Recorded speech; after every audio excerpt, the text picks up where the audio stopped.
everyone, it is Juice here. 4.7's coming up, and while I'm making individual videos to delve into each character coming up this patch, I thought I'd also provide a brief overview for those who want a quick TLDR on which units are the best to pull this patch. Let's get into it. So, first up, we have the lovely Clorinde. She's going to be very good in Aggravate. She's got some self-sustaining, which is very nice considering how in teams like Keqing Aggravate, let's say you're playing with Keqing, Fischl, Nahida, and Kazuha, you would have to play Prototype Amber on Nahida, otherwise you would just have no source of team sustain. Thundering Fury is also going to be very fun in Clorinde Aggravate, because with that you're going to be able to get more aggravates per second, as Clorinde is going to be able to fire off more quick-fire rotations for Fischl to nuke enemies faster. She deals in that kind of fast, quick-fire playstyle with short rotations, and that is kind of her whole deal, being a very fast unit to play. I mean, look at her burst, it's awesome. She's gonna be good for free-to-plays because, in my opinion, Aggravate has a low bar to entry, and has a viable 4-star team in an Electro DPS, Fischl, Kirara, or the Dendro main character, and then you can also use Lynette as an Animo option for 4-piece Viridescent. The main issue that I have with Clorinde is that she's a limited character, and Keqing is standard, so you can get a character who can competently use Aggravate teams for a much lower cost compared to Clorinde, who's a limited 5-star. What I will say is that Imaginarium Theater is going to provide those characters that have those overlapping roles new life, so you can still pull for Clorinde if you're looking to have more Electro DPSs for Imaginarium Theater. However, if you already have Keqing and Yai, it becomes a little bit harder for me to recommend Clorinde, because outside of Aggravate, we still have so many Electro options. But she is still miles better for Keqing. It's not even close. She is a lot better. She is an upgrade for those that are wondering, but Keqing can still clear comfortably. And pulling a whole new 5-star to upgrade your Aggravate team could seem redundant, unless it's your favorite playstyle. All in all, a good low-cost DPS who I recommend to people who do not already have a good Aggravate option or don't want to build Keqing out of 50-50 spite. Then for Alhaitham, I'm gonna say it up front, he solos Clorinde, it's not even close. He's still one of the best DPSs in the game, arguably top 5, if not then definitely close. He is super low investment friendly. I personally like to play him on Harbinger of Dawn, and he delivers with damage. And he can do super well with it. Which is very impressive. He has a high skill ceiling, but he's easy to pick up and clear with even if you play like garbage. So what I would say is a low bar to entry, but a high skill ceiling. Because you can still play like a headless chicken and clear with him, because just his sheer reaction damage is that high. But the better you get with him and the better techniques you apply, the more you can yield out of this god tier unit. Part of what I like about Alhaitham is how he works in nearly every Dendro archetype, and he has super flexible teams. For example, have a look at this team here. I'd say this is a pretty solid comp. You can even consider replacing Nahida for the likes of Baiju if you want something more comfortable to play. Or you can even use Furina over Yelan. Or if you're not into using Raiden Shogun, well then, lucky you, because Kuki Shinobu's here to save the day. He has so many different team variants, and it's excellent, and he's great in every single one of them. And when I say he's good in every Dendro archetype, I'm talking Nilou Bloom, I'm talking Yai Aggravate, literally any Dendro archetype you can think of that is competent. Alhaitham is highly competent. He's still top tier, even since he's released in 3.4, which is very impressive. Like, he has lasted over a year and has stood the test of time. He has not fallen off whatsoever, despite us getting so much new and powerful DPS characters such as Arlecchino, Noivellette, Lenny, the whole rest of it. He has survived the Fontaine meta, still being a really powerful choice. He still fills his own niche of Dendro incredibly well, because that's something he has over the other top tier carries. He's a Dendro unit, the others are not. So, good for Alhaitham, honestly.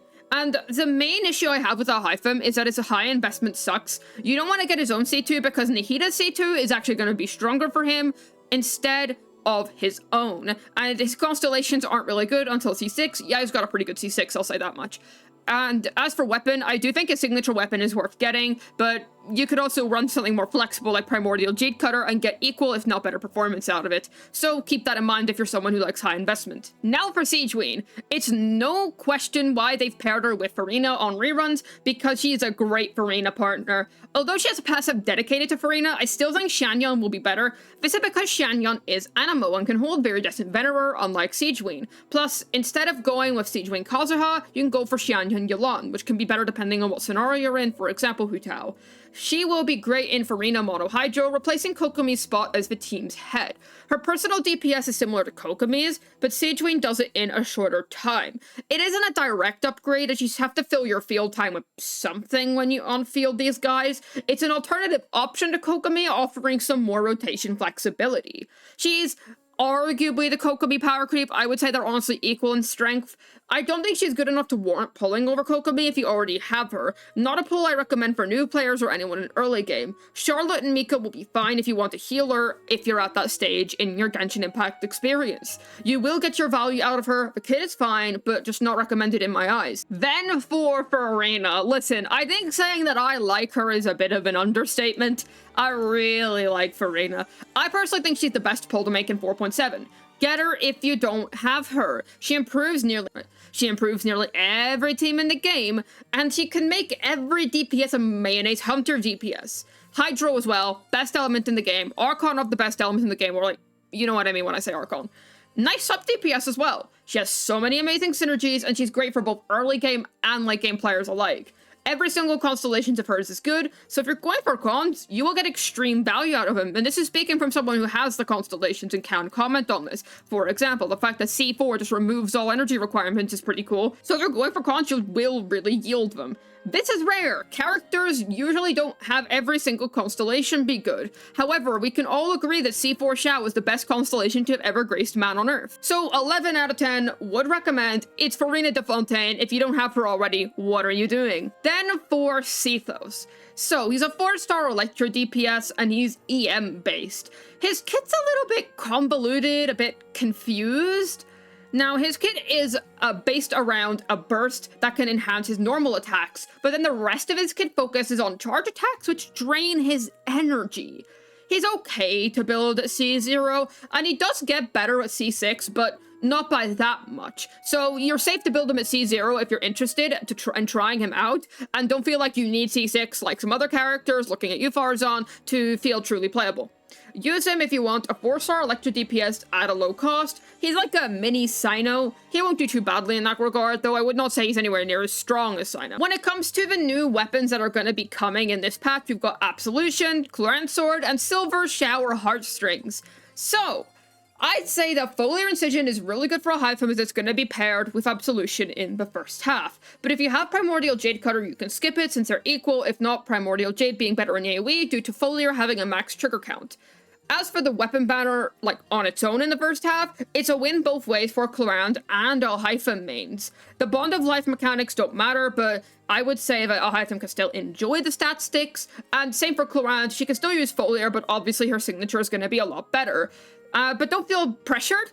They're both really good without their signatures, especially Alhaitham, but they're both really strong on free-to-play options. And these are two really solid weapons, and I would say that this weapon banner on the whole, is a huge win if you're a sword main. So you play Kaching, you play any of our sword DPS, you gotta go after this banner. There's something good here. When it comes to the banner of Sigewinne and Furina, the weapon banner is a little bit harder to recommend. Sigewinne's bow is great for her personal DPS, but she falls off without it. And though you'll still get Sigewinne's main value without it, it's useless for any other character. Splendor is great, but don't make the mistake that I did of spending way too much to get it. I got 2 Baiju weapons and 1 Splendor, man. Are they always gonna give Splendor bad banners? I swear to God. Splendor is not necessary. Kiev Kaj Nisu will be just as good, if not better, especially at C6 Furina in Vaporized teams. I honestly just got the Splendor for style points. And that point applies to Vaporized specifically. Otherwise, Festering Desire exists, that's a free weapon, or even the freaking Pipe for Furina exists. I would say that while Silver Shower does really help Sigewinne's personal DPS, there's no other bow character that can use it. You know, and you still get Sigewinne's main value without this weapon. You'll still get the good healing and the Furina support and whatnot. You just miss out on personal DPS, which I don't think is that big of a deal because it's not like her contributions are so high, but you need to get the weapon. You know, she's a support, not a DPS at the end of the day. So I would say avoid this weapon banner at all costs. If you're gonna pull on weapons, pull on the first half because both of those weapons are valuable. So there you have it. A quick analysis of my opinions on each character and weapon banner's value that's coming up in 4.7. I think that every character in this patch has a solid amount of value, which is refreshing for a change. Go for whoever you like at the end of the day. But in terms of value, I think the clear winners here are Alhaitham and Furina. Genuinely some stacked banners this patch. You cannot go wrong no matter who you pick.